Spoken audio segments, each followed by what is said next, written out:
I'm excited. I'm excited about this. Hey guys, listen up. This is day number 20 of the 31-day Supernatural Healing Challenge. I am Dr. Shanicka. I am a board certified family medicine physician. I am a speaker and an author, and I love Jesus. And guess what? You guys are getting me live from my kitchen today. We are going to have a good time today in my kitchen and in Dr. Lauren's kitchen. And we are going to talk about what does Jesus eat, or what would Jesus eat? So I'm super excited about this talk. We have been talking about supernatural healing for the past 20 days, and today is absolutely no different. I could not leave out nutrition.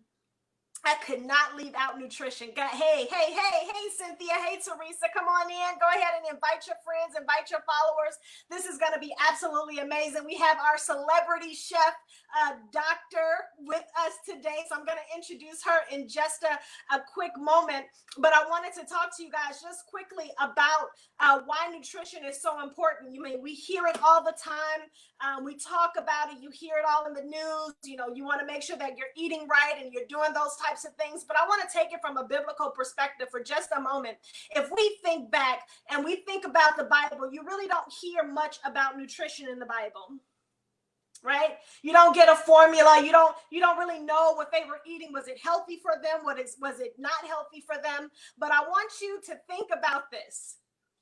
When Adam and Eve was in the Garden of Eden, there was a tree of life. And in that tree of life, they were able to eat from that tree so that they can live eternally with God. What grows from a tree? Plants, berries, fruits, right? So when we look at that, and I'm like, okay, so there was a tree of life. They ate from the tree. They lived forever. So perhaps God knew every nutrient that they needed was in whatever fruit that was in that tree of life. I want y'all to get that. I want that to sink into your spirit right there. That was the nutrition talk in the Bible. There was a tree. Hey, Emmanuel from Zambia, Africa. Welcome. Invite your buddies. Listen, there was a tree of life. From that tree came fruit that they were able to eat from. And it provided every nutrient that they needed for their bodies. We are trying to manufacture that now, right? We got all types of vitamins that we can take in pill form. We got all type of powders that we can throw into our drinks, right? But can we just stop for a moment so we can just let that sink in, that God had already provided everything that we needed? Come on. That's so good. I'm excited about that. I don't know about you. I'm excited about that. Listen, I have Dr. Lauren with me. She is a family medicine physician. She is a culinary doctor, you guys. Listen, she has been teaching people across the country about how to eat what Jesus ate. How to eat real food. Listen, I am a part of her cooking group. I'm excited about it. I'm actually excited today because she's going to talk a little bit about the importance of food and the importance of eating real food. And she's also going to do a demonstration for us. That's why I'm in my kitchen, because I get to cook with Dr. Lauren today. I'm super excited about that. So guys, go ahead in those comments. Go ahead and welcome Dr. Lauren to our broadcast. Thank you so Welcome, much. Sunshine. Thanks for having me.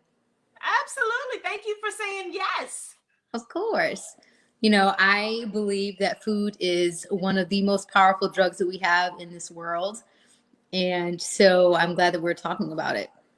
Yeah. No, it's real. Food is medicine. Like, we hear it as so cliche-ish now, but it's the honest truth that he has literally given us everything we need, for our nutrition.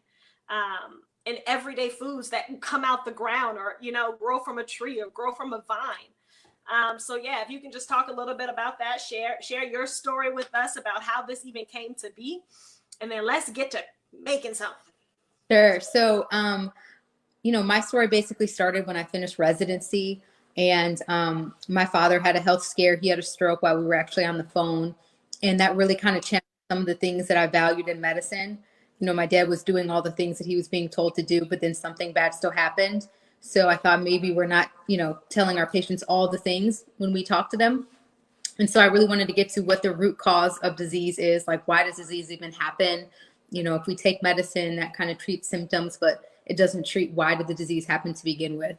And so that's where a lot of, the lifestyle, the food, the sleep, the stress, and all those things kind of come into place. And, where I just wanted to do further learning.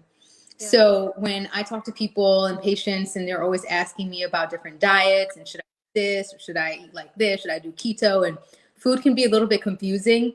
There's so much stuff out there. And I think sometimes people don't know what they're supposed to eat. Mm-hmm. And so one thing I say just to keep it easy is to eat Jesus food. Like, think about the things that grow from our earth, things that we can, look at and we can identify really what this is, right? Versus if I showed you like a Twinkie or a Pop Tart, you wouldn't be able to tell me everything that's in it. And that's because man made it. It was not made by Jesus, it was made by man. And so I truly encourage people just to eat more Jesus food, food that you can look at and you can identify what it is, and try to do less of these man made things that have a bunch of stuff in them. Yeah, that's good. That's good. So how did you ended up? I would love to teach that. I love to, because we get, I'm going to be honest with you guys. We get a very short course on nutrition in medical Yeah. school, almost non-existent. So even as a physician, I'm like, okay, yeah, that's awesome. I want to teach it. I want to, and I actually did it for a while, telling patients, how to shop. Go on the outskirts before you go on the inside, and doing that type of thing. But how did you actually come to cooking the food and wanting to share those recipes and all that good stuff? Well, I did a program through Tulane School of Medicine, in specifically culinary medicine, where they basically teach. It's a program for medical professionals because, like I said, our training is lacking in nutrition, and so if we're not strong enough ourselves, and how are we supposed to counsel our patients? So I've always enjoyed the idea of cooking. And so I didn't really cook a lot growing up because my mother was an amazing cook. So I used to just, sit in the kitchen and I used to just talk to her while she cooked. And, but I was always fascinated with cooking. And so when I got married and it was like the cooking was basically on me, or we were going to be Uber eating every day, I was like, I really want to make sure that I'm, taking care of myself and I'm putting good food in my body, and my husband, who, I want to be around forever with me. I want to make sure that I'm feeding him well. And so, as I learn stuff for myself, I'm sharing it with patients. And so I basically just dedicated, this is always what I'm reading about. This is every conference that I go to is something food and health related. And like, with medicine, the learning never stops. And so I'm just constantly learning and constantly trying things for myself, and then sharing them with my family, my friends. I bring everything. I bring things to clinic because I don't want to just talk about it. I want to be about it. And so as I'm talking to my support team about things that they bring to lunch, and eating hot Cheetos for breakfast and drinking Coke throughout the day, I want to show them alternatives, and I don't want to just tell them eat healthy. I want to show them what that looks like. I want to show them how delicious it can be and how easy it is. So I try to really be an example with my lifestyle and with the things that I share with the people around me. Yeah. So what is the, like, a typical breakfast that you could recommend for people? Or is it dependent on, the health issues that they have, or is there kind of like a general diet that you kind of recommend for people? So I can speak generally. Obviously, if you have certain conditions and you want to keep those in mind, but I do recommend that, number one, we're not eating all day. The average American eats, like, I think it's 20 hours out of the day. Now, mind you, there's only 24 hours in the day. So the average American is eating from the time that they wake up until the time that they go to sleep. And that's just too much. We're not supposed to be eating the entire day. You're not giving your food any time to digest. You're not giving your gut any time to rest. You're just making it work all day long. So I do try to encourage, folks, as long as they can, if they don't have any medical problems, where they can, is to kind of eat within a certain timed window, and to be intentional about that. We plan our money, we plan our days off. We should be planning also our food that we're going to be eating for the day, and what times that we're going to be eating them. I think planning also helps you not make like bad decisions or to get kind of, you didn't plan lunch. And so now you're just kind of subject to whatever's around. So I'm all about planning. So, I'm always trying to, kind of minimize carbs. And so breakfast tends to be one of those meals that people struggle with carbs because they want the bagels, they want the muffins, they want the pancakes, the hash browns. It can be really carb heavy. So I like eggs. I try not to eat more than 5 eggs in a week. So I'll do like maybe a boiled egg. So for instance, this morning I had a boiled egg and I had a slice of Ezekiel bread, and that's very low carb. What is Ezekiel bread for those of us? I'm asking for a friend. I'm going to show you.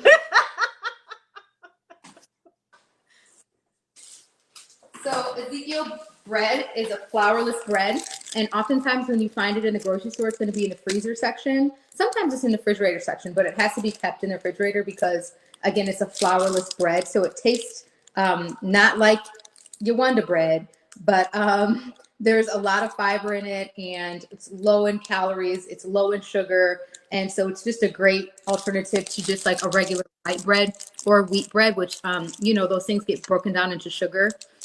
Even wheat bread, people think because it's wheat, it's healthy. That still gets broken down into sugar as well. So I prefer, if I'm going to eat bread, I do Ezekiel bread, and then like I'll only eat bread like 2 to 3 times off the week. So I'm intentional. Like, you're not going to be eating bread every day, but 2 to 3 days off the week. I usually do it on my Tuesdays and Thursdays. I'll have a slice of Ezekiel bread. It has a very low glycemic index because it has no flour, and that means that when you eat it, your blood sugar is not going to spike up like it would if you were eating a slice of white bread or a slice of wheat bread. Got it. Someone said that they eat Ezekiel bread. And then I have a question here. She says, I've been implementing the eat right for your blood type. Can you ask Dr. Lauren her thoughts on that? So it's kind of a controversial topic, to be honest with you. I would say that what some studies have shown is that people who follow, and again, this is like, you have to do your kind of your own research, but when in my program that I went to, they basically showed us that when people stuck to either of those plans, meaning like, say I have AB blood and I eat for O blood, that person still saw a health benefit. Mm-hmm. And so the thought is that there's structure, the thought that there's planning, all of those blood type diets, there is no processed food, there is no junk. So I think in general, you're going to do better just because it's structured. And so, I don't know, evidence wise in terms of like how much it's been clinically shown for people to be beneficial to eat certain to their blood type, but I'd say there's no harm. So if you want to try it, there's no harm. But some of the research that I've seen has shown people, no matter which one they follow, they universally do better. And I think it's because you're planning, you're being intentional. And again, it's none of the crappy food that's in any of the diets. Sure. And give some grocery shopping tips for our audience today. So I always try to plan my groceries. Again, I think that's important. So I plan our meals.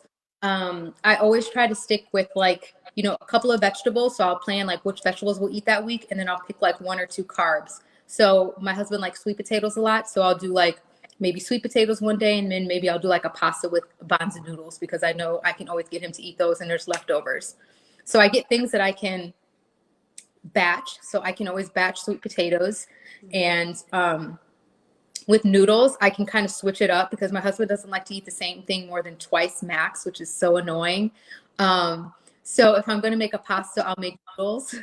But then maybe one day I'll put like a marinara sauce on it, and then maybe a different day I'll do like a pesto sauce. So and I'll use the exact same protein. So I'll still use ground turkey or chicken with either one, but I just change the sauce so that he gets a different meal. So with me, I eat 1 raw meal a day. So my groceries it's always some kind of salad. So I always get a bunch of stuff for salad. So I'm always buying either fresh romaine lettuce, or I'll buy kale, depending on, fall, kale is in season. So I'll buy a big thing of like lettuce. I'll buy tomatoes. I'll buy onions. I'll buy cucumbers. And I always like get a bunch of that. As soon as I get home from the grocery store, I wash it, I chop it, and I prep it, and I put them into different bowls like this. I just ate the last of my lettuce. So like I'll put everything sliced and chopped in different size bowls. That way it makes it easy during the week. I just grab them, I fix my salad. It takes me 5 minutes and that's it. So nice. Yeah. And then my husband likes to snack at night. So I try to buy him, like, I want him to have something to snack on, because if I don't have something to snack on, like I didn't have something for him to snack on yesterday, and I saw he went to the grocery store and bought Pringles. So I try to have things for him to snack on that I'm okay with him eating. So that's usually going to be some kind of corn chips and guac. I'll buy him plantain chips. I'll get some fruit. I'll get different nut butters. And so just so he has something to munch on, I'll get him cold pressed juice, because we basically only drink water in the house. So I'll give him like cold pressed juice for him to have too. So I just plan. I basically cook dinner. Breakfast is easy, right? It's usually eggs and toast, or, avocado or something like that. So I'm really just planning dinner. And it's like, I just try to get, 3 to 4 meals for my husband. And then I'm going to eat the same thing, honestly, every day. Yeah, yeah. So, guys, I want you guys to check out her website. I'll put it up in just a minute, but she has an amazing recipe for some avocado toast. I think I probably ate that avocado toast like every day for a month. Like, it was just so amazing with pesto, all types of good stuff. I absolutely enjoyed that. So, listen, we are going to have some fun. We are going to tell us what we're making today. Okay, so it's fall, and so I like to really make seasonal things. So I thought we could make a fall smoothie. So make sure I have everything in good view for you guys. So just to kind of go over some of the ingredients before we start, I have a Honeycrisp apple. Honeycrisp are my favorite apples, and I'm from Michigan, so we have the best apples. But this will do. This Georgia apple. But I like my Honeycrisp apples. I have some organic pear juice, and it's real pear juice, because when you look at the ingredients just say organic pears. So there's nothing else in it except pears. I have some spinach. I have some organic washed spinach. I have a piece of ginger that I've already, there you go. I've already cut that off. Did you get your fresh ginger? Oh, you got your little nugget. There you go. I got my nugget. Okay, and so now depending on how you like your smoothie, some people like their smoothies like thicker. So this smoothie, by itself is kind of thin. So I have the banana, and that's just to add if you like yours a little bit thicker. So the banana is going to add some creaminess to it. I advise never to put more than a half a banana in a smoothie, and that's because bananas have a pretty high glycemic index, so they'll increase your blood sugar. So I'm never going to advise more than a half. And then I'm used to no added sugar in my food, so this smoothie tastes fine to me. But if you're someone that's used to a lot of sugar, it may not be sweet enough, and so I say you can put a drop of just a little bit of honey. But again, just a little drop, because honey does have a pretty high glycemic index, so it will increase your blood sugar. See, she didn't even put this on the ingredient list, but you see, I brought it just that's just extra. It's not needed. It's not needed. So the first thing that I'll have you do is go ahead and, are you making smoothies for 1 or 2 people?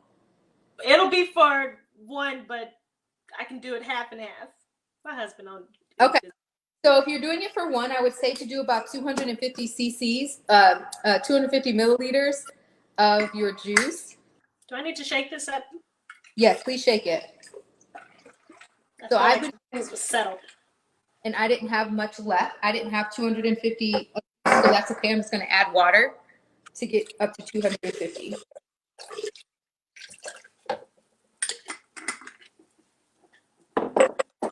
So next you can go ahead and add your spinach. And with spinach, with my vegetables, I tell people there's really no limit. So with the fruit, I'll say no more than this. With the honey, I'll say no more than this. But with spinach, we have no limits. So we're going to go ahead and maybe put, 2 to 3 full handfuls of spinach.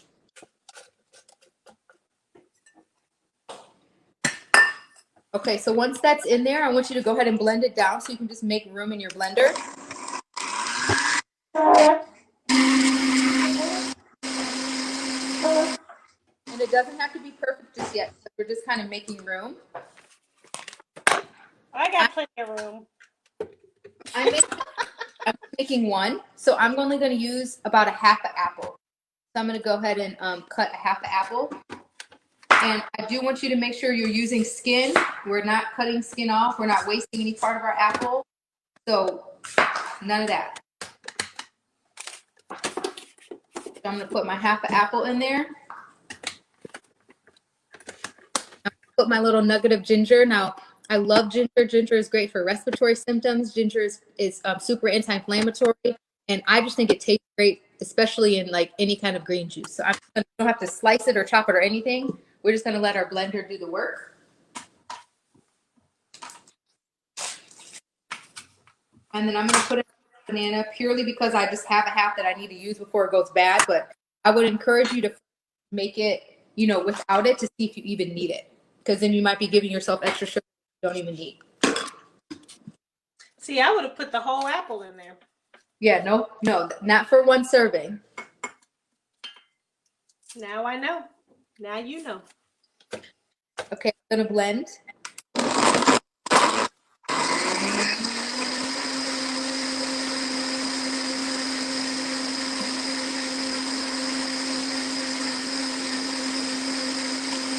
And you just dropped the whole ginger in there? Can I hear that? Cut it up.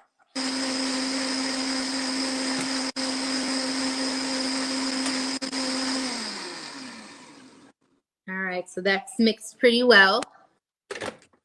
If you want to taste it with a spoon before you pour it, just make sure you're okay with the texture, you're okay with the level of sweetness. My guy's not blending. This is what happens when you don't make smoothies in forever. Let me see what's happening. I have a Ninja, so it's not moving. I'm going to try it differently. I'm just going to pour everything in here. See what happens. But taste yours.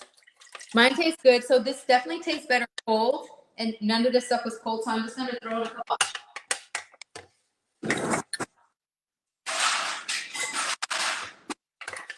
Y'all see I'm not a smoothie person. My blender's been sitting here collecting dust. You got to take it out, put in a squeeze of honey, and then we'll blend it super fine again. Mine is really green because it's so much spinach.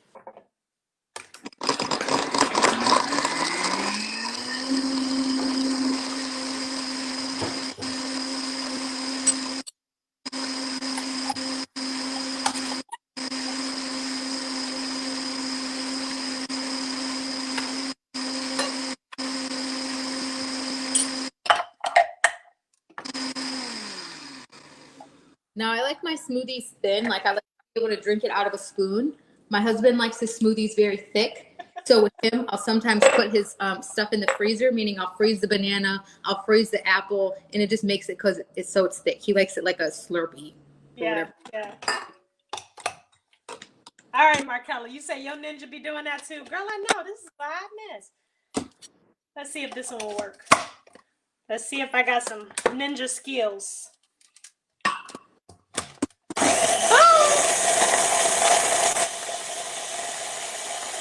Your business.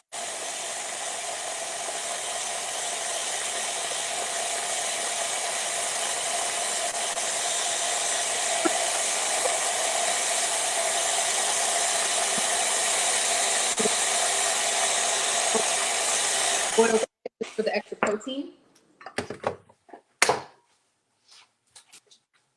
And then I use these little lids to help store my mason jars. They just twist on it a little bit easier. Oh, I want it to be fancy. I should have got my mason jar too.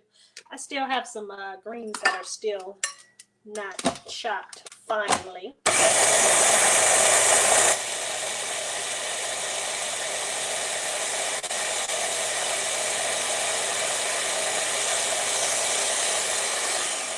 All right, guys, I'm doing this without the honey first. So Okay, take a spoonful and see how you feel about it. Let me see how I feel about it.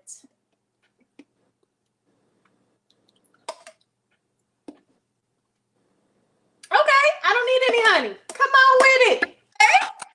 It's sweet enough. Oh, that ginger got you. Ginger is so strong. So why did you choose these ingredients? Well, it's fall, so I wanted to do apples. Pears also remind me a little bit fall-y. And I don't know, I was craving pear and apple. I think those go well together. Spinach, you can make this with obviously any green. So I encourage people to exchange their greens. So maybe make it another time with kale. switch. You can change them around. Y'all got jokes. What they say to you? She said, when was the last time you were in your kitchen? Listen, okay. I know my gifts. She's been busy. I know my gifts. Listen, ginger is a natural anti-inflammatory. I love me for some ginger. So those folks that have some inflammatory issues like fibromyalgia, arthritis, all of those inflammatory, ginger, turmeric, those are some good ones to go to. Yes. Yeah, I'll brew ginger and make it with tea. Oh, that's so good. So you just take some ginger root and some water and just kind of boil it. You can also boil it with some lemons in there, and then that's a great like liquid to put your tea bag in. Nice. And I just cooked for the first time with fresh ginger last night, so I'm pretty excited about that. Do you see this question from Audrey? Specific conditions. Well, the thing about preservatives and artificial ingredients is there's just stuff in it that you don't know. Like some stuff we don't even know the damage that it does to our bodies. Some of the artificial stuff that they put in our food in the US is illegal in other countries. Yeah. There's like laws, like people get fined and all kind. They can go to jail for certain stuff that's still allowed in our food. So I would just be careful about it. I mean, there's no like if you put this in your body, you're going to get this. But I would just think if you're not overall feeling well, you kind of need to look at all the things that you're putting in your body.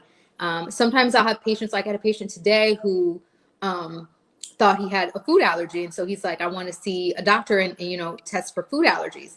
And I said, that's fine. But sometimes there's allergies that we have that you don't even know. Like you can be reacting to the artificial dye that's being added to your food. You can be reacting to just so many things. So, I just encourage him to take a food diary. I encourage him to slowly kind of eliminate certain things from his diet and see how that makes you feel. Yeah. So let's go over these ingredients one more time. Someone's asking exactly what ingredients did we use for our smoothie? So we used pure pear juice, and you could use pears. Honestly, I didn't like how the pears looked at the farmer's market, so that's why I bought pear juice. And this is just the ingredients are organic pears. So I was making one smoothie, so that ended up being 250 milliliters about of the pear juice. And then I add, as much spinach, I would say 2 to 3 handfuls, blend that down. And then I use 1/2 of a Honeycrisp apple. Those are pretty sweet. And then, you can see how you like it. Some people like their smoothies on a thicker, creamier side. And so in that case, I'd say you can add 1/2 a banana, but no more than 1/2. And then again, it doesn't have to be super ripe either because we're not using it for the sweetness. We're just using it for a texture type thing. And then that's basically it. If it's still not sweet enough for you, you can always add just one little squeeze of some organic raw honey. Which I did not need, guys. That's important for me to note, okay? Because I put honey in everything. Okay, all right, good. just a little bit. I try to avoid sugar, but I just put a touch of it so I can feel like I'm doing something with my life. But this was sweet enough. And let me tell you, if this is not sweet enough and you have to add honey, that means your palate has been addicted to sugar. Yeah. Right? And that means your taste buds have been blunted. So you have to keep adding more so that you can taste what is natural in the food. Yeah. So I want you guys to know that, okay? Yes, and even with that question with the preservatives and the artificial ingredients, yeah, a lot of allergies are starting to pop up. Even people with gluten sensitivity and lactose, stuff that we are not supposed to have because of the ingredients that are put in the food. So I'll give you a prime example. In the States, I can't eat gluten at all in the States, but if I go out of the country, I can eat all the bread and pasta and pastries, to my heart's content and not have any issues. In the States, I cannot eat certain cheeses. I can only eat cheese that does not have any preservatives, that does not have any additives, then it does not bother my stomach. But when I eat cheese that has, all of that extra stuff in it, it kills my stomach. So, you have to be cognizant about, trying to eat as much fresh food as possible, okay? Because all of those preservatives and those additives, your body can't digest. Your body is going to reject them. It's like a foreign object in your body. We're not supposed to ingest those things. We're not supposed to digest them. So if try to eat as naturally as you possibly can. Staying away from the processed foods and all of that good stuff. Okay, so listen, guys, Dr. Lauren has a busy evening, so I want to go ahead and put up her. This was a free gift, or this was? Yeah, it's a free cookbook. Look at that, guys. I told you guys, cream of the crop. My doctors love you. My doctors love you so much, they give you free stuff. Somebody go ahead and put that in the comments. I'm on my iPad, so I can't put it in the comments. So somebody put that in the comment, www.dinnerwithdrlauren.com. Make sure you all connect with Dr. Lauren. She is doing some amazing things. She has a monthly cooking class for women. If you want to join that, I'm in that group. I am learning as much as I can from my friend, my buddy, my doctor. So make sure that you all are in these. We have to know how to maintain our bodies. Yes, God can heal you miraculously. God can do it in an instant. But if you don't know how to maintain your healing, then you are going to be back to where you started. So we are learning how to heal our souls. We're learning how to heal our body. We're learning how to cleanse ourselves from sin. Come on, all of this is everything that he put in his word for us to receive healing. So I hope that you all are taking advantage of all of these free gifts that these doctors are giving to you. Make sure that thank you, Emmanuel. I appreciate you. Go ahead and click that link. This link is for men, for women, for everybody. Okay, so we have to know how to maintain our health and eat healthy. Dr. Lauren, thank you so much for joining me this evening. Say, hey. Let me see you guys give Dr. Lauren some appreciation. Come on, let me see some high fives, some hand claps, some hearts, something. Come on, Dr. Lauren is absolutely amazing. Where can they find you on social media? I'm everywhere at Dr. Lauren Powell, DrLauren Powell, Instagram, Facebook, LinkedIn. You can hang out with me on my website, which is www.drlaurenpowell.com. And yeah. All right, I'm going to put that up as well, Dr. Lauren Powell. So you guys can have that link as well. And I'm going to post it in the top of the session when we're done. So you guys will have that information. Make sure you guys go follow her on all social media. Get educated. Our people die because of lack of knowledge. Our people will perish because of lack of knowledge. Make sure you all get the knowledge, and then you pray for the wisdom and pray for the miraculous healing that God is going to do for you. We love you guys, and we will see you tomorrow for day number 21 of the 31-day Supernatural Healing Challenge. Let's do this. Bye, guys. Thank you.